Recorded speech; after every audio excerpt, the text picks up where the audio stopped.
Oppenheimer, I feel like I know about as much about the man coming out of the movie as did going in, which Hmm. is nothing. Hmm. And I think there is a critical flaw in the first 10 minutes of the film that if it had been excised, might have gone a little bit further in my enjoyment or my access to this guy.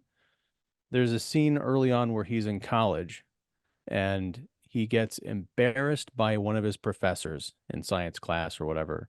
And so he poisons, I think it's an apple, Yeah, he puts and potassium cyanide in it. right. And then they go off to before he can give it to his professor, they go off to see this lecture by I can't remember the scientist, but it's Kenneth Branagh, who's a big Yeah. deal. Afterwards, Branagh, the professor, and Oppenheimer are in an empty classroom together talking.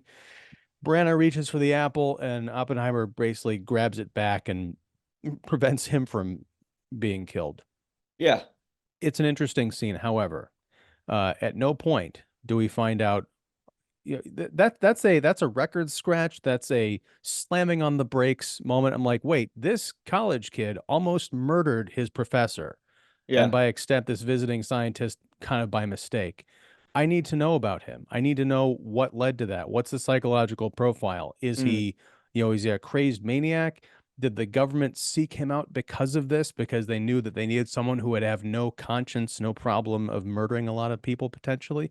But it's never addressed again. Mm. His weird relationship with that communist chick, I don't know what Oh that yeah, was all Gene about. Tetlock. Yeah. Yeah, like no one that he was involved with seemed to care that he was sleeping around with anybody else. I didn't buy him as a guy who would like be able to land the kind of action that he did socially. Just like all these things keep popping up, and I'm like, when you said it's a montage, that's exactly what it is. I mean, it's based on a rather large book that I imagine could be hard to adapt into a film, but I almost wish it had been it would have been better if it was about like one of the other researchers at Los Alamos who is forced to work under this mysterious, strange, enigmatic guy, rather than having it Hmm. be about the strange, enigmatic guy and learning nothing about him. Because Right. I didn't feel bad for him. I didn't understand how what he was doing related to anything that was going on with the war.